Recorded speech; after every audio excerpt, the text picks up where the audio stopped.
Hello दोस्तों, IT practical गुरुजी में आपका फिर से स्वागत है। जैसा कि आपको थंबनेल में दिख रहा होगा कि आईटीआई फर्स्ट ईयर इलेक्ट्रीशियन टेट का सीबीटी पेपर एनालिसिस दिसंबर 2023 में जो एक्स पेपर हुआ था उसका मैं यहाँ एनालिसिस लेके आया हूँ। इसमें आपको ऑनलाइन सीबीटी परीक्षा में जितने भी प्रश्न पूछे गए हैं वो किस प्रकार से पूछे गए हैं इसके बारे में पूरी जानकारी दूंगा। और यदि आपको हमारा चैनल अच्छा लगता हो तो कृपया इस चैनल को सब्सक्राइब करें, शेयर करें ताकि ज़्यादा से ज़्यादा छात्रों तक पहुंच सके। और 100% सफलता के लिए हमारे इस चैनल से जुड़ें ताकि आपको क्लियर हो सके कि किस प्रकार के क्वेश्चन आपको पेपर में पूछे जाते हैं।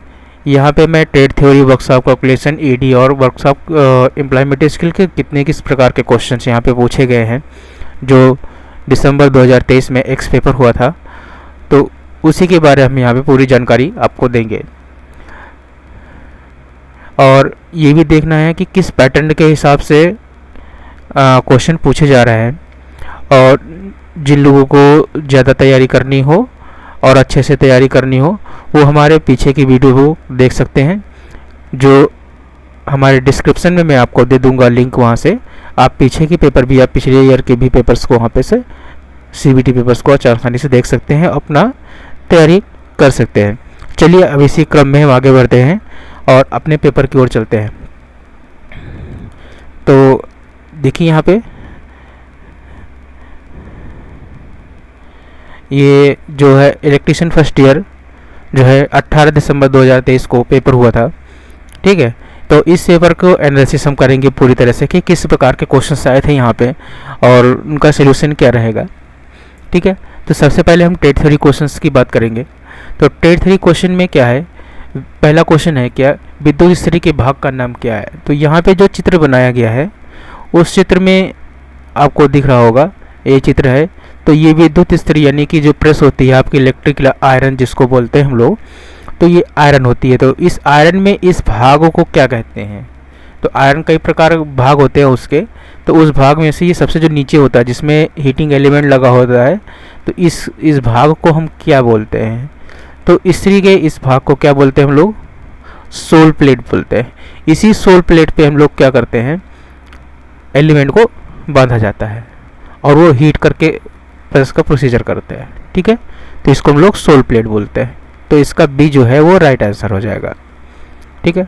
अभी यहाँ पे किसी स्टूडेंट का है तो इसने जो भी करेक्ट आंसर चूज किया तो इसने फर्स्ट क्वेश्चन देखिए सही किया इसने, ठीक है। अब दूसरे क्वेश्चन की ओर बढ़ते हैं हम लोग। तो लिखा हुआ है कि डेल्टा से जुड़े सिस्टम में लाइन करंट आईएल और फेज करंट आईपी के बीच क्या संबंध होता है।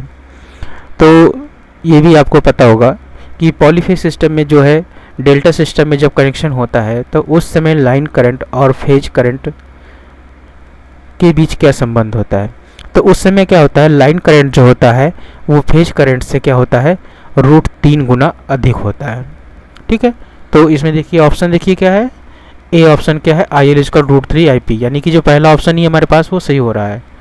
तो √3 गुना होता है, ठीक है। इस चीज़ का ध्यान रखेंगे, 3 गुना नहीं होता है, √3 और किसका, आईपी का, यानी कि फेज करंट का 3 गुना हो जाता है, ठीक है। तो इसका ए राइट आंसर होगा। अगले क्वेश्चन की बात करते हैं हम लोग, थर्ड क्वेश्चन की बात करते हैं। तो इसमें डीसी सर्किट की शक्ति का सूत्र क्या है। तो डीसी सर्किट का शक्ति का सूत्र आप सभी को पता है, क्या होता है, धारा इंटू वोल्टेज, V इंटू आई, यानी कि डीसी करंट में करंट, ओम्स लॉ जिसको बोलते हैं हम लोग ना, डीसी सर्किट के सूत्र उसी को बोला जाता है, डीसी सर्किट के लिए ही काम करता है वो, ठीक है। तो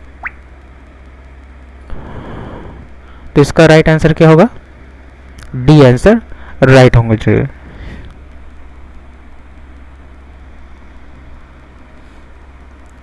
हम फोर्थ क्वेश्चन की बात करते हैं। बिजली परावर्तक का नाम क्या है। देखिए यहाँ पे जो बिजली परावर्तक है, ये जो आप देखिए रिफ्लेक्टर लगा हुआ है, इस रिफ्लेक्टर का क्या नाम है, ठीक है। तो इस रिफ्लेक्टर को क्या बोलते हैं, परवलयकार, यानी कि पैराबोलिक टाइप, कि पैराबोला के हिसाब से है ना ये, इस वजह से इसका नाम बना है पैराबोलिक। तो इसका बी राइट आंसर होगा। 5वें क्वेश्चन की ओर बढ़ते हैं। अगला क्वेश्चन क्या कहता है, श्रेणी परिपथ का उपयोग क्या होता है। तो श्रेणी परिपथ जो होता है हमेशा बेसिकली क्या होता है, जब भी श्रेणी परिपथ कोई आता है तो हमेशा सेफ्टी पर्पज के लिए ही यूज किया जाता है श्रेणी को। ठीक है, तो श्रेणी परिपथ में देखिए यहाँ पे घरों में विद्युत लैंप है, परिपथ में फ्यूज है, अमीटर शंट प्रतिरोध है, वोल्ट मीटर संयोजन। वोल्ट मीटर क्या होता है, श्रेणी में नहीं जुड़ता है, वो पैरेलल में जुड़ता है। शंट रजिस्टर अमीटर ये भी नहीं जुड़ेगा। तो फ्यूज सर्किट यानी कि फ्यूज सर्किट जो होता है हमारा क्या होता है, वो हमेशा सीरीज में जुड़ता है। ठीक है, और जो विद्युत लैंप है ये हमेशा भी पैरेलल में जोड़े जाते हैं, सीरीज में भी जोड़ सकते हैं लेकिन उतना इफिशिएंसी नहीं देगा। तो मेन यहाँ पे परिपथ पूछा गया कि श्रेणी परिपथ कौन सा है। तो श्रेणी परिपथ का सबसे अच्छा एग्जाम्पल होता है फ्यूज होता है, जो हमेशा फ्यूज श्रेणी में ही लगाते हैं और किसी कंडीशन में लग ही नहीं सकता है। ठीक है, तो इसका बी ऑप्शन है। अगले क्वेश्चन की बात करते हैं हम लोग, छठे क्वेश्चन की। तो छठे क्वेश्चन में क्या, यूजी केबल्स में एक्स के रूप में चिन्हित भाग को क्या कहते हैं। ठीक है, यूजी केबल है हमारे पास, इसमें जो ये एक्स भाग चिन्हित किया गया है, इस एक्स भाग का क्या नाम है, तो इसका जो एग्जैक्ट नाम है क्या इसका बोलते हैं लेड सीट बोलते हैं। जो हमारा क्या होता है कि जो मेन केबल होती है उस केबल के ऊपर चढ़ाई जाती है। ठीक है, और ये प्लास्टिक कवर होता है जिसको हम लेड सीट बोलते हैं, लेड का कवर होता है। ठीक है, आर्मरिंग जो होता है वो सबसे ऊपर होता है, जो मेटल का जो जाल होता है उसको बोलते हैं आर्मरिंग। ठीक है, तो इसका जो डी है राइट आंसर होगा लेड सीट। अगले क्वेश्चन की बात करते हैं हम लोग, सर्विस और मरम्मत कार्य के लिए किस सोल्डरिंग विधि का उपयोग किया जाता है। तो यहाँ पे क्या कर बोल रहा है कि सर्विस एंड रिपेयरिंग के लिए। ठीक है, तो इसके हिसाब से हम लोग सोल्डरिंग गन के साथ सोल्डरिंग करते हैं। तो ज्वाला के साथ जो सोल्डरिंग होती है वो बड़े पैमाने पे की जाती है, लेकिन जो सोल्डरिंग गन है छोटे काम के लिए है। डिप सोल्डरिंग होती है जो पीसीबी जो आपको सोल्डर करना होता है उसके लिए उपयोग करते हैं। सोल्डरिंग आयरन के साथ सोल्डरिंग। ठीक है, सोल्डरिंग आयरन के साथ सोल्डरिंग जो होती है वो बहुत ही छोटे कार्यक्रमों के लिए होती है। तो यहाँ पे हमें सोल्डरिंग और मरम्मत के काम करना होता है, तो यहाँ पे हम लोग बेसिकली जो यूज किया जाता है सबसे ज़्यादा यूज होता है वो सोल्डरिंग विद गन के यूज होता है। ठीक है, इसमें एक बंदूक की सोल्डर होता है, उसके अंदर साथ में सोल्डर का रील लगा देते हैं इसके अंदर। तो जैसे जैसे उसको हम बटन प्रेस करते हैं गन की तरफ उसको चलाते हैं तो कहते हैं सोल्डर आगे निकल करके उसको पिघल करके उसको सोल्डर कर देता है। ठीक है, तो इसका जो बेस्ट ऑप्शन आ रहा है वो बी ऑप्शन इसका सही है, सोल्डरिंग गन के साथ सोल्डरिंग। अगले क्वेश्चन की बात करते हैं हम लोग, क्वेश्चन 8वां, नेम ऑफ एक्स से इंगित रेती के भाग का नाम बताइए। जो आपको ये रेती दिख रही है, इस रेती में जो एक्स भाग इंगित किया गया है इसका नाम क्या है। ठीक है, तो इस एक्स भाग को क्या कहते हैं हम लोग, हील बोलते हैं। ठीक है, इसका जो एज होता है, एज की बात हम करें तो एज ये आगे का हिस्सा होता है, टैंग जो होता है ये पीछे का हिस्सा होता है, शोल्डर ये यहाँ पे होता है, ये जो इसका नेक होता है इसको बोलते हैं हम लोग शोल्डर। ठीक है, तो एक्स भाग को क्या बोलते हैं हम लोग, हील बोलते हैं। ठीक है, तो डी इसका राइट आंसर हो गया। अगले क्वेश्चन की बात करते हैं हम लोग, लेड एसिड बैटरी में इलेक्ट्रोलाइट के विशिष्ट गुरुत्व कौन मापता है। ठीक है, तो लेड एसिड बैटरी जो होती है हमारा, जो उसके अंदर इलेक्ट्रोलाइट जो पानी भरा होता है उसका गुरुत्व नापना होता है, विशिष्ट गुरुत्व यानी उसकी कॉन्सेंट्रेशन नापनी होती है, कॉन्सेंट्रेशन कितना है उसका। ठीक है, तो कॉन्सेंट्रेशन नापने के लिए आपको क्या करना पड़ता है, तो इसके लिए कौन सा उपकरण होता है, सबसे बेस्ट उपकरण होता है हाइड्रोमीटर। ठीक है, हाइड्रोमीटर होता है जिसमें हम उसके कॉन्सेंट्रेशन को नापते हैं। ठीक है, जिसमें उसकी स्पेसिफिक ग्रेविटी को नापा जाता है। तो इसका जो बी राइट आंसर होगा। अगले क्वेश्चन की लोग बढ़ते हैं हम लोग, तो इलेक्ट्रोलिसिस के दौरान कौन सा भाग इलेक्ट्रॉन खो देता है। ठीक है, तो इलेक्ट्रोलिसिस यानी जब बैटरी को हम चार्ज करते हैं या डिस्चार्ज करते हैं तो उस समय इलेक्ट्रोलिसिस क्रिया की होती है। तो उस इलेक्ट्रोलिसिस क्रिया में ये हमें बताना है कि कौन सा भाग इलेक्ट्रॉन को खो देता है, यानी कि वो चार्जिंग या डिस्चार्जिंग के समय कौन सा इलेक्ट्रोड जो है वो इलेक्ट्रॉन को खो देता है, यानी को अपने आप से छोड़ देता है। तो बेस्ट ऑप्शन इसका क्या है, एनोड होता है। एनोड क्या होता है, जब इसको हम चार्ज करते हैं तो क्या करता है, एनोड से इलेक्ट्रॉन निकल करके कैथोड की ओर जाते हैं। तो इसीलिए इसका बी ऑप्शन राइट होगा। अगली बात करते हैं हम लोग, कौन सा विद्युत प्रभाव से एकल चरण ऊर्जा मीटर काम करता है। तो यहाँ पे हमें क्या बताना है कि सिंगल फेज एनर्जी मीटर जो है वो किस विद्युत प्रभाव पर काम करता है। ठीक है, तो जो हमारा सिंगल फेज एनर्जी मीटर होता है वो क्या इंडक्शन इफेक्ट पे काम करता है, यानी पीरियड प्रभाव पे काम करता है। ठीक है, क्योंकि इसके इंडक्शन कॉइल लगी होती है, तो इसी इंडक्शन कॉइल के थ्रू हमारा मीटर काम करता है। तो इसका ए राइट आंसर होगा। ठीक है, नेक्स्ट क्वेश्चन की बात करते हैं। कुचालक प्रतिरोध की इकाई क्या होती है? तो कुचालक प्रतिरोध की जो इकाई होती है वो क्या होती है? मेगा ओम होती है। यानी कि जो इंसुलेशन रेजिस्टेंस जिसको बोलते हैं हम लोग, ठीक है, उसको किस में मेगा ओम में नापा जाता है। ठीक है, जैसे जैसे बड़ी बड़ी लाइनें होती हैं उनका ओम नापना हो, प्रतिरोध नापना होता है, ठीक है, या उनका इंसुलेशन नापना होता है, तो हमें किसके मैगर का उपयोग करते हैं। जो मैगर किस में नापता है? मेगा ओम में नापता है। तो इसका डी राइट आंसर होगा। इस सुरक्षा चिन्ह का नाम बताइए। जो आपके सामने जो देखिए सुरक्षा चिन्ह दिख रहा हो ग्रीन बैकग्राउंड पे और ब्लैक में प्लस लिखा हुआ है, ठीक है, इसका हमें नाम बताना है। तो इसका नाम क्या, किस प्रकार का चिन्ह है ये? तो ये सूचनात्मक चिन्ह है, क्योंकि ये किसकी सूचना देता है? ये डॉक्टर की सूचना देता है कि यहाँ पे डॉक्टर अवेलेबल है। ठीक है, निषेधात्मक शून्य वो होते हैं जिनको हमें नहीं करना होता है। ठीक है, अगर इनको हम करेंगे तो हमारे साथ दुर्घटना हो जाएगी। आवश्यक चिन्ह होते भी होते हैं जिनको हमें करना अनिवार्य, यानी कि उसी सेफ्टी जैसे रखना है। जैसे आप कहीं कर रहे हैं तो आपको हेलमेट लगाना हो और ग्लव्स पहनना हो गया या ग्लासेस लगाना हो गया, तो ये सब मैंडेटरी साइन होते हैं, तो जिनको करना अनिवार्य है। अगर आप नहीं करेंगे तो वहाँ पे आपको दुर्घटना हो जाएगी। ठीक है, उसी बाद सूचनात्मक इन्फॉर्मेशन होते हैं, तो ये भी होता है मेरे लैब से सिस्टम्स में या कहीं और पे लगे होते हैं जो हमें सूचना देते हैं कि ये काम यहाँ पे हो रहा है। ठीक है, उसी तरह के है। और वार्निंग साइंस जो होते हैं, वार्निंग साइंस क्या होते हैं कि हमें काम करने को तो परमिशन देते हैं लेकिन साथ में सावधानी रखने को कहते हैं कि यहाँ पे सावधानी रखने। तो ये डेंजर जिसको बोलते हैं हम लोग, तो डेंजर का साइन जिसमें हो गया स्मोकिंग हो गया, तो ये सारी चीज़ें हैं। डेंजर खतरनाक तो है लेकिन हम इनको कर सकते हैं, लेकिन ज़्यादा करेंगे तो नुकसान हो जाएगा। ठीक है, तो इसका जो राइट आंसर होगा वो सी होगा, सूचनात्मक चिन्ह होगा। ठीक है, अगले क्वेश्चन की हम लोग बढ़ते हैं। तो शॉर्ट सर्किट टेस्ट द्वारा ट्रांसफार्मर के किस हानि का निर्धारण किया जाता है? तो जो हमारा ट्रांसफार्मर में जो शॉर्ट सर्किट टेस्ट किया जाता है, ठीक है, इसमें किसका निर्धारण किया जाता है? तो आपको याद रखना चाहिए कि शॉर्ट सर्किट टेस्ट हमेशा कॉपर लॉस को ही चेक करते हैं। शॉर्ट सर्किट टेस्ट में क्या करते हैं हम लोग? सेकेंडरी वाइंडिंग को हम लोग क्या करते हैं? शॉर्ट कर देते हैं और प्राइमरी वाइंडिंग पे सप्लाई देते हैं।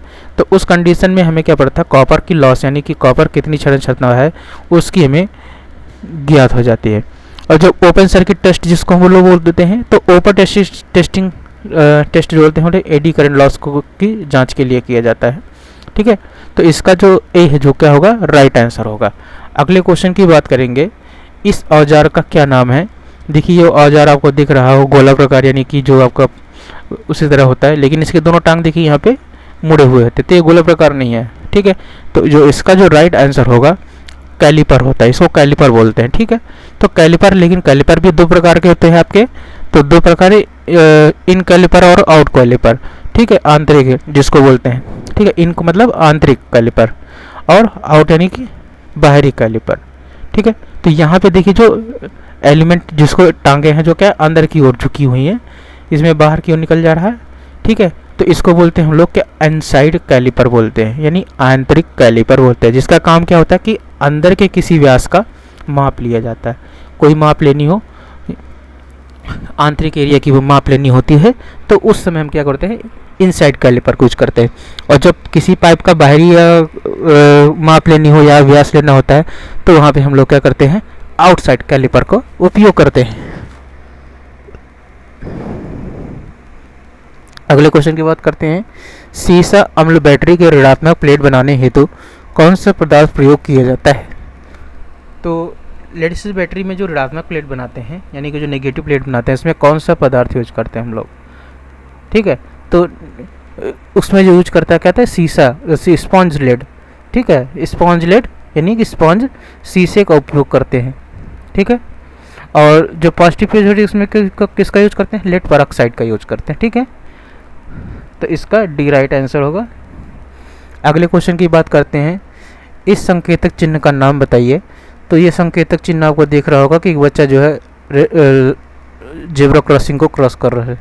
ठीक है, तो इसका जो राइट आंसर होगा गौड़ संरक्षित असंरक्षित विद्यालय पैदल क्रॉसिंग। ठीक है, जैसे इसमें दिख ही रहा है आपको कि एक बच्चा पैदल जो है क्रॉसिंग को क्रॉस कर रहा है, तो ये इसका आंसर होगा डी, पैदल क्रॉसिंग इसका सही राइट आंसर होगा।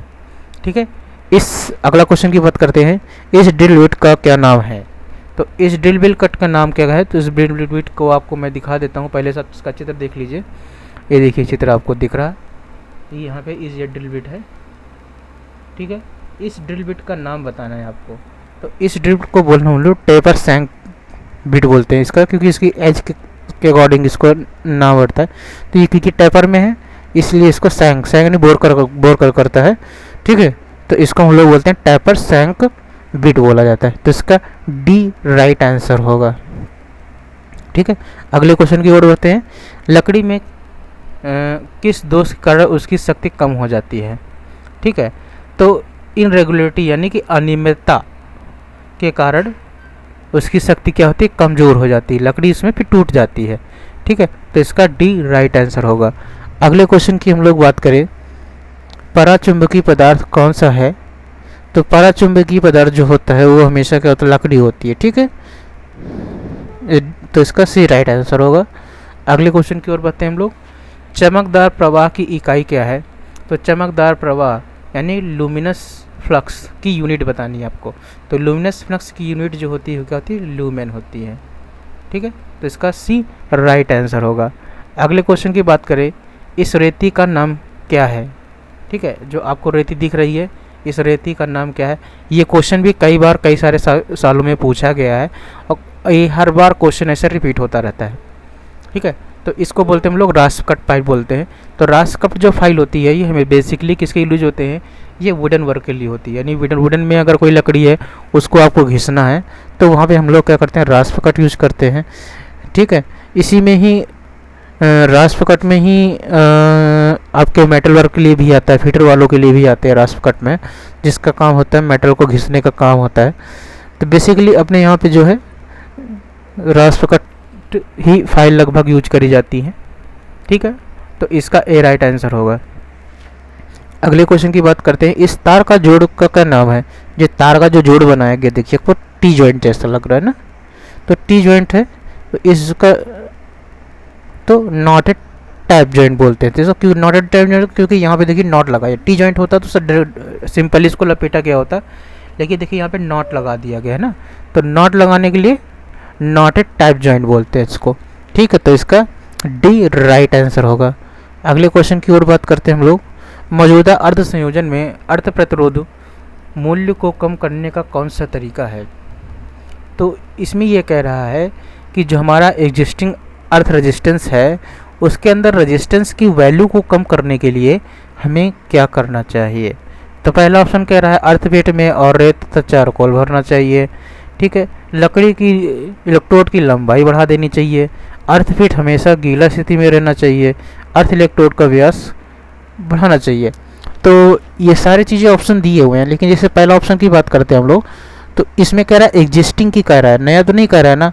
तो अगर एग्जिस्टिंग कह रहा है तो आप उसमें तो पिट में कोल करके कोयला तो नहीं डाल सकते ना, क्योंकि वो तो पहले से बंद हो चुका है, ठीक है। तो इसका ए तो नहीं हो सकता। इलेक्ट्रोड की लंबाई ये भी नहीं कर सकते आप, क्योंकि एक बार आपने अर्थिंग, क्योंकि एग्जिस्टिंग अर्थिंग की बात कर रहा है तो ये भी नहीं ऑप्शन आएगा, ठीक है। सेकंड क्या कर रहा है, अर्थ इलेक्ट्रोड का व्यास बढ़ा दें। तो इलेक्ट्रोड का व्यास बढ़ाने के लिए भी आपको क्या करना पड़ेगा, पूरी अर्थिंग को खोलना पड़ेगा, उसके बाद ही उसको लगा पाएंगे। तो ये भी ऑप्शन नहीं काम करेगा, क्योंकि एग्जिस्टिंग की बात कर रहा है। लेकिन अगर हम सी ऑप्शन की देखें तो अर्थ फिट हमेशा गीला स्थिति में होना चाहिए। तो इसको हम कर सकते हैं, कैसे कर सकते हैं, क्योंकि जो इलेक्ट्रोड अर्थिंग करते हैं तो वहाँ पे हमें पाइप भी डालते हैं। तो पाइप में हम क्या करते हैं, फनल के द्वारा उसमें क्या करते हैं, धीरे धीरे उसमें पानी डालते रहते हैं। तो पानी डालने से क्या होगा, उस एरिया में नमी बढ़ेगी, और जब नमी बढ़ेगी तो वहाँ पे इलेक्ट्रोड का जो अर्थ रेजिस्टेंस की वैल्यू क्या होगी, वो डाउन हो जाएगी। तो इसका सी राइट आंसर होगा कि अर्थ फिट हमेशा गीली स्थिति में रहना चाहिए, ठीक है। तो इसका सी राइट आंसर है ऑप्शन। अब 25 की बात करते हैं, क्वेश्चन नंबर 25 की। तो इसमें है वायरिंग का ट्री सिस्टम किस प्रकार से उपयुक्त होता है। तो वायरिंग का जो ट्री सिस्टम है, ठीक है, वो किस प्रकार से उपयोग करते हैं, वो हम लोग सबसे ज़्यादा यूज करते हैं किसमें, बहुमंजिली इमारत में करते हैं, यानी मल्टी स्टोरेड बिल्डिंग में, ठीक है। घरेलू वायरिंग में सिंपल पैरेलल वायरिंग होती है, गोडाउन वायरिंग में अलग होती है, इंडस्ट्रियल वायरिंग में। लेकिन हम मल्टी स्टोरेज वायरिंग यानी एक बिल्डिंग है जिसमें कई सारे फ्लोर्स है, तो उन फ्लोर्स को हम क्या करते हैं, नीचे से लेकर के ऊपर तक जो है एक ट्री वायरिंग की जाती है, ठीक है। तो इसका डी राइट आंसर होगा। अगला है कंड्यूट सामग्री का नाम बताइए। या कंड्यूट सामग्री देख रहे हैं, कंड्यूट पाइप है, ये बेंड है, और बेंड के ऊपर देखिए कवर लगा हुआ है, ठीक है। तो इसको हमें बताना है ये किस प्रकार का उपकरण है। तो इसको हम क्या बोलेंगे, निरीक्षण बेंड बोलते हैं, क्योंकि इसके अंदर कवर लगाता है। जिसके अंदर नॉर्मल जो बेंड होता है उसमें क्या होता है, कवर नहीं होता, तो उसमें कोई चेक नहीं कर सकते। लेकिन इसमें क्या करते हैं, इसके ऊपर कवर लगा होता है। तो अगर हम मान चलो बाई चांस कोई चीज़ हमें चेक करना है, कोई तार देखना है कि तार इधर से जा रहा है कि नहीं जा रहा है, तो हम क्या करेंगे, इन दोनों स्क्रू को खोलेंगे तो ये कवर खुल जाएगा और हमें विजिबल हो जाएगा कि इसके अंदर से कितने तार गए हुए हैं, ठीक है। तो इसीलिए इसको बोलते हैं निरीक्षण बैंड बोला जाता है, ठीक है, इंस्पेक्शन बैंड बोलते हैं। इसका बी राइट आंसर होगा। अगले क्वेश्चन की बात करें हम लोग, टेननारी, ठीक है। टेननारी बंटर दांतों को तेज करने के लिए किस फाइल का उपयोग किया जाता है। जो हमारी टेननारी होती है तो उसके जो दांतें होते हैं वो कुंद हो जाते हैं। उन कुंद दांतों को हमें किस रेती के द्वारा उसको हम सही कर सकते हैं। तो उसको कुंद, क्योंकि उसके जो दांतें होते हैं ट्रेंगुलर आकार का होते हैं, इसलिए हम यहाँ कौन सा यूज करेंगे, ट्रेंगुलर फाइल यानी त्रिभुजाकार रेती का उपयोग करेंगे। बी इसका राइट आंसर होगा, ठीक है। अगले क्वेश्चन की ओर बढ़ते हैं हम लोग। तो धुएं से सुरक्षा के लिए किस व्यक्ति सुरक्षा उपकरण पीपीआई का उपयोग करते हैं, यानी कि जो स्मोक है, ठीक है। स्मोक से सुरक्षा के लिए हमें कौन कौन से पीपीआई का उपयोग करना है, यानी कि पर्सनल प्रोटेक्टिव इक्विपमेंट जो इसको बोलते हैं हम लोग, उसका उपयोग करेंगे। तो अगर कोई धुआं निकल रहा है तो किसको सबसे ज़्यादा कहाँ दिक्कत करेगी, नाक में दिक्कत करेगी। तो नाक के प्रोटेक्शन के लिए क्या करना पड़ेगा हम लोग, नाक कवच जिसको बोलते हैं हम लोग, ये यहाँ भी बोला गया नाक कवच, और हम लोग मास्क भी कह सकते हैं ये, ठीक है। या फिर फेस मास्क भी पहन सकते हैं पूरी तरह से, जो नाक फेस दोनों को कवर कर सके। तो बेसिकली यहाँ पे धुआं की सुरक्षा के लिए है, तो हमारे हिसाब से नाक की सुरक्षा होगा, ठीक है। तो नाक कवच को हम उपयोग करेंगे, जहाँ से डी ऑप्शन राइट होगा, ठीक है। अगले क्वेश्चन की बात करते हैं हम लोग, गीले चक्की में किस प्रकार की मोटर का उपयोग किया जाता है। गीली चक्की का समझ रहे हैं, जहाँ पे आपको गीला मटेरियल पीसा जाता है, जैसे आपको बैटर पीसना हो गया, जैसे आप इडली का बनाते हैं, इसका चीज़ का बनाते हैं, या फिर आप कोई भी गीली चीज़ है जो पीसना हो मशीन से, ठीक है।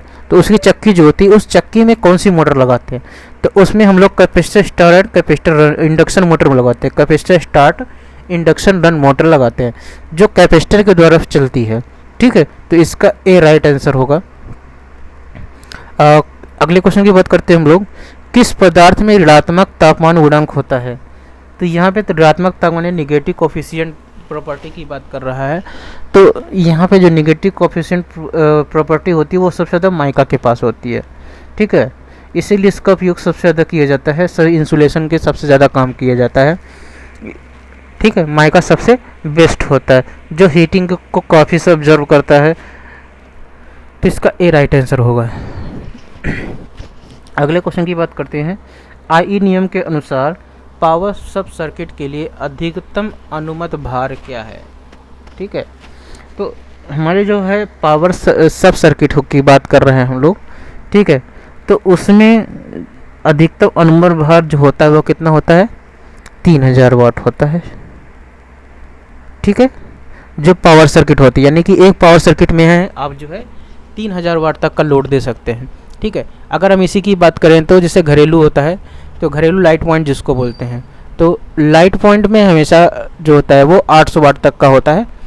तो इस चीज़ का ध्यान रखना कि घरेलू लाइन लाइट पॉइंट जो होते हैं, लाइट पॉइंट जिसमें बिजली पंखा जो इसमें चलाते हैं हम लोग, ठीक है, लाइट और पंखा, तो उसके लिए हमें 800 वाट होता है। और पावर सॉकेट होते हैं जिसमें हम लोग गीजर चलाते हैं, एसी चलाते हैं, तो इनका जो मैक्सिमम लोड यानी कि एक सब सर्किट में उसका जो लोड होना चाहिए वो 3000 वाट से अधिक नहीं होना चाहिए, ठीक है।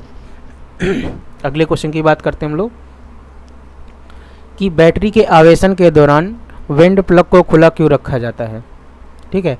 तो हमें ये बताना है कि जब बैटरी को आवेशित करने है उसको जो चार्ज किया जाता है, ठीक है, तो चार्ज करने के बाद के समय उसके जो वेंट प्लग होते हैं, वेंट प्लग समझ रहे हैं आप, जहाँ पे उसका ढक्कन लगे होते हैं, तो उनको हमें खोलकर क्यों रखना पड़ता है, ठीक है। तो अभी क्या होता, पहले के क्या आते थे उसमें छेद नहीं हुआ करते थे ढक्कन में, तो क्या होता था हमें उनको खोल कर रखना पड़ता था। लेकिन अभी नए ज़माने के जो बैटरीज आ रही हैं उनमें क्या है कि एयर के लिए उसमें ऑप्शन दिया रहता है, ठीक है। जो ग्लास वेंट होते हैं, जो लेवल इंडिकेटर होते हैं ना, उन्हीं लेवल इंडिकेटर के नीचे ही ही एक फ़िल्टर लगा होता है और उस फिल्टर में से क्या होती है, हवा आ जा सकती है। ठीक है, तो जब भी बैटरी जब चार्ज होती है, डिस्चार्ज होती है, तो उस समय क्या होती है, उसके अंदर से कुछ गैसेस प्रोड्यूस होती हैं, तो उन गैसेस को बाहर निकलना ज़रूरी है। तो इसीलिए हम क्या करना पड़ता है, वहाँ पे उस वेंट प्लग को खोलना पड़ता है। तो इसीलिए यहाँ सी ऑप्शन देखिए, यहाँ पे गैसों का सुंदरता बाहर निकलने हेतु। ठीक है, अगर हम ये नहीं करेंगे तो क्या करेगा, अंदर बैटरी बेकार ख़राब हो सकती है। तो इसीलिए हम यहाँ पे उपयोग करते हैं, क्या उसके वेंट प्लग को खोल दिया जाता है। तो इसका सी राइट आंसर होगा। अगले क्वेश्चन की बात करते हैं हम लोग, द्वितीयक सेल किस नियम से कार्य करते हैं। तो द्वितीयक सेकेंडरी सेल हमारा वो किस प्रकार से काम करता है। तो यहाँ पे किसका नियम फॉलो करते हैं वो लोग, फैराडे के विद्युत अपघटन का नियम करें, फैराडेस लॉ ऑफ इलेक्ट्रोलिसिस पे काम करते हैं जो सेकेंडरी सेल होते हैं। ठीक है, तो इसका डी राइट आंसर होगा। आगे क्वेश्चन की आरेख, इस आरेख का क्या नाम है, ये आरेख देखिए आपको यहाँ पे। ठीक है, लाइव, न्यूट्रल और अर्थ है। ये आपको एक वायरिंग का सिंबल है जो हो, केसिंग कैपिंग जो भी उस कंड्यूट वायरिंग का है। ठीक है, इस कंड्यूट वायरिंग में आपको देखिए एक लाइट पॉइंट दिख रहा होगा, आपको 2 स्विच दिख रहे होंगे। ठीक है, तो मुझे तो ये समझ में आ रहा है कि ये देखो एक लाइट पॉइंट है, इसको 2 डायरेक्शन, 2 बोर्ड्स हैं, तो इनको हम 2 डायरेक्शन से इसको कंट्रोल करेंगे। ठीक है, तो वही है ना स्थापना संयोजन, इंस्टॉलेशन प्लान, यानी कि हमें किस प्रकार से कहाँ कहाँ पे क्या चीज़ लगानी है, इसका जो इंडिकेशन है इस मैप द्वारा दिया गया है।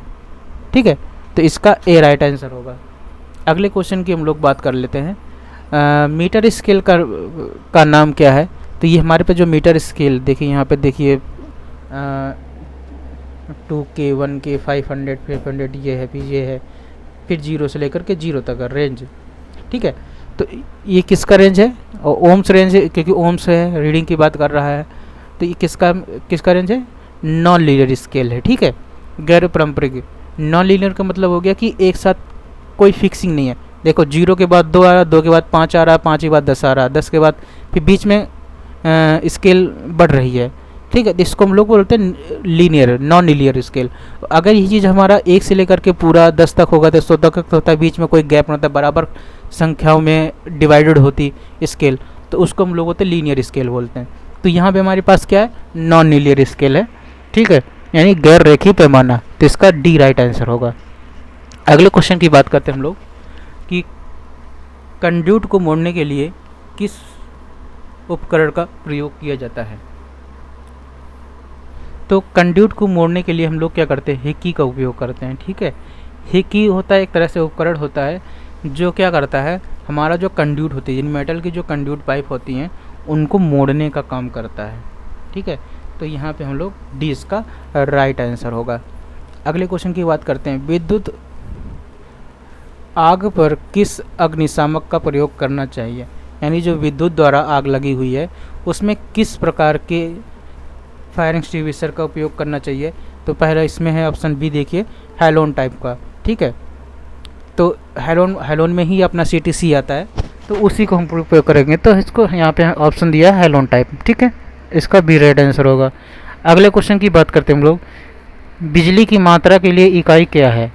तो बिजली की मात्रा के लिए जो इकाई होती है तो क्वांटिटी ऑफ इलेक्ट्रिसिटी जिसको बोलते हैं, उसको कूलाम बोलते हैं। यानी कितने कूलाम की इलेक्ट्रिसिटी आपको पास करनी है, तो उसके लिए इसीलिए बोला गया। तो इसका सी राइट आंसर होगा, कूलाम। ठीक है, अगले क्वेश्चन की बात करते हैं हम लोग, एक निरपेक्ष उपकरण कौन सा है। ठीक है, एब्सोल्यूट इंस्ट्रूमेंट की बात करें तो एब्सोल्यूट इंस्ट्रूमेंट क्या होता है, स्पर्श रेखीय गैल्वेनोमीटर होता है। तो इसका सी राइट आंसर होगा। ठीक है, ट्रांसफार्मर तेल में नमी को प्रवेश करने से रोकने के लिए ब्रीदर में किस सामग्री का उपयोग किया जाता है। ठीक है, तो जो हमारा ट्रांसफार्मर ऑयल होता है उसको नमी से बचाने के लिए हमें क्या करना पड़ता है, ट्रांसफार्मर में एक ब्रीदर लगा होता है। ठीक है, उस ब्रीदर के अंदर जो भरा होता है, जो एलिमेंट भरा होता है, यानी जो पदार्थ भरा होता है, उसको हम लोग बोलते हैं क्या, सिलिका जल बोलते हैं। तो सिलिका जल ही जो होता है क्या होता है, ट्रांसफार्मर नमी को रोक लेता है, तो उसको ट्रांसफार्मर तेल तक नहीं पहुँचने देता है। तो सी राइट आंसर हो गया। ठीक है, अगले क्वेश्चन की बात कर लेते हैं, कंसील्ड वायरिंग का क्या फ़ायदा है। तो कंसील्ड वायरिंग आपको समझ रहा है, कंसील्ड होता है जो नमी से सुरक्षा के लिए उभरते हैं। तो इसका उपयोग वहाँ किया जाता है जहाँ पे नमी काफ़ी होती है। तो वहाँ पे हम लोग क्या करते हैं, जो वायरिंग की जाती है उसको अंडरग्राउंड करते हैं, और जिसको बोलते हैं कंसील्ड बोलते हैं, कंसील्ड वायरिंग इसको बोला जाता है। तो बेसिकली इसको नमी से सुरक्षा के लिए हम लोग उपयोग करते हैं। अगले क्वेश्चन की बात करें, चेतावनी के संकेतों की पृष्ठभूमि का रंग क्या है? तो चेतावनी की जो पृष्ठभूमि का जो रंग है वो क्या होता है? येलो रंग का होता है। यानी कि जो वार्निंग साइन होते हैं उनका जो बेस होता है वो किसका होता है? पीले रंग का होता है। अगले क्वेश्चन की बात कर लें, what is the formula of AC 3 phase power? जो 3 फेज पावर होता है उसका हमें सूत्र बताना है। ठीक है, तो इसका जो सूत्र होता है यानी कि लाइन वोल्टेज और लाइन करंट का √3 गुना और cos फाई। ठीक है, तो इसका देखिए डी राइट आंसर होगा। P बराबर √3 VL cos फाई, तो इसका डी राइट आंसर होगा। अगले क्वेश्चन की बात करते हैं, फूड मिक्सर में किस AC सिंगल फेज मोटर का उपयोग किया जाता है? तो हमारी फूड मिक्सर जो होती है उसमें क्या करते हैं? यूनिवर्सल मोटर का उपयोग किया जाता है, जो हमारी AC DC दोनों में काम कर सकती है। ठीक है, तो यहाँ पे बी ऑप्शन राइट होगा। अगले क्वेश्चन की बात करते हैं, परिपथ का कुल वोल्टेज क्या है? तो यहाँ पे देखिए परिपथ का वोल्टेज है, जिसमें क्या हो रहा है कि पैरेलल में 1.5 वोल्ट के कई सारे जिसमें सेल्स लगे हुए हैं, 1 2 3 4 5 6 7 सेल यहाँ पे लगे हुए हैं 1.5 के। ठीक है, तो इनका हमें क्या बनाना? कुल वोल्टेज बनाना है। ठीक है, तो इसमें आपको पता होना चाहिए कि जब पैरेलल में कोई चीज़ जुड़ती है या सेल जोड़े जाते हैं तो उनका वोल्टेज क्या होता है? वोल्टेज हमेशा सेम रहता है। ठीक है, अगर हम इनको सीरीज में जोड़ते हैं तो वोल्टेज बढ़ जाता है, लेकिन अगर हम पैरेलल में जोड़ते हैं तो वोल्टेज सेम रहता है और करंट बढ़ जाता है। तो यहाँ पे मैं वोल्टेज की बात कर रहा तो इसका बी राइट आंसर होगा, 1.5 वोल्ट होगा। ठीक है, ओम के नियम से संबंधित विद्युत राशियाँ कौन सी हैं? तो ओम के नियम में कौन कौन सी राशियाँ आती हैं? तो आपको पता ही है, धारा, वोल्टेज और प्रतिरोध, यानी इसका डी राइट आंसर होगा। ठीक है, अगले क्वेश्चन की बात है, दैदिम्यान दक्षता की इकाई क्या होती है? यानी लूमिनस इफिशिएंसी। ठीक है, लूमिनस इफिशिएंसी का होता है ल्यूमेन पर वाट होता है, तो इसका डी राइट आंसर होगा। अगली बात करते हैं हम लोग, सामग्री प्रतीक का नाम क्या बताइए? तो ये सिंबल होता है, ठीक, इलेक्ट्रिकल सिंबल होता है। तो ये सिंबल में इस सिंबल का नाम क्या है? तो इस सिंबल का प्रतीक क्या होता है? देखो, एक टांग है, दो टांग है, यानी कि 2 वे स्विच है। ठीक है, तो इसका होता है बहुस्थिति एकल ध्रुव स्विच। ठीक है, तो सिंगल स्विच ही है, लेकिन क्या 2 डायरेक्शनल में, यानी बहुस्थिति में 2 डायरेक्शन के काम करता है। ठीक है, इसका ए राइट आंसर होगा। अगले क्वेश्चन की बात करते हैं, बैटरी की क्षमता कैसे बताई जाती है? यानी बैटरी की जो क्षमता नापने की, बैटरी अगर हम खरीदने जाते हैं, ठीक है, तो उसको हमको कैसे उसको मांगना होता है? तो उसमें एम्पियर घंटा होता है, यानी कि एम्पियर घंटा कितने, 1 घंटे में कितने एम्पियर की खपत कर रही है, कितना एम्पियर देगी। ठीक है, वो डिपेंड करती है बैटरी की क्षमता। ठीक है, तो इसका डी राइट आंसर होगा। अगले क्वेश्चन की लोग बात करते हैं, तो विद्युत उपकरण में एक्सपोजरी का क्या नाम है? ठीक है, तो विद्युत उपकरणों में एक्सपोजरी का क्या नाम है? तो विद्युत उपकरणों में जो एक्सपोजरी जो होता है ये कनेक्टर टाइप का होता है। ठीक है, तो इसको सीधे प्रवेश के साथ लौह संयोजक, इसमें डायरेक्टली इंडिकेशन होता है, किसमें एक मेटल पत्ती होती है जो सीधा क्या करता है? प्रवेश कर जाती है। और इसका उपयोग ज़्यादातर बेसिकली उसमें किया जाता था जो हीटर हुआ करते थे। ठीक है, और पुराने वाले जो प्रेस हुआ करते थे उसमें डायरेक्टली उसको कनेक्ट करने के लिए, कनेक्शन क्रिएट करने के लिए हमें एक होल्डर टाइप का कनेक्शन किया जाता था। ठीक है, तो इसको iron character with direct entry. ठीक है, इसका बी राइट आंसर होगा। तो यहाँ पे देखिए 50 क्वेश्चन पूरे हो गए, क्योंकि एक्स पेपर है इसीलिए यहाँ पे टेट थ्योरी के केवल 50 क्वेश्चन ही हैं। यहाँ पे इम्प्लॉयमेंट स्किल, ड्राइंग और उसके नहीं है, क्योंकि जिस बच्चे का ये पेपर है, ठीक है, उसका केवल टेट थ्योरी में ही बैक लगा हुआ था, तो यहाँ पे केवल टेट थ्योरी के बैक क्वेश्चन ही हैं। अभी मैं आगे आपको और भी सेट दूंगा जिनमें पूरा कंप्लीट भी होगा। ठीक है, और कुछ में केवल इम्प्लॉयमेंट स्किल भी होगा, तो आगे आप इन क्वेश्चंस को देखते रहिए। ठीक है, और पूरी तरह से एनालिसिस करिए कि किस प्रकार के क्वेश्चन यहाँ से पूछे गए हैं, और उसी प्रकार से अपनी तैयारी को करिए। ठीक है, यदि आपको हमारा चैनल अच्छा लगा हो तो कृपया इस चैनल को सब्सक्राइब करें, शेयर करें और अपने फ्रेंड और दोस्तों को बताएं, ताकि वो यहाँ से अपनी तैयारी कर सके और सफलता को प्राप्त कर सके।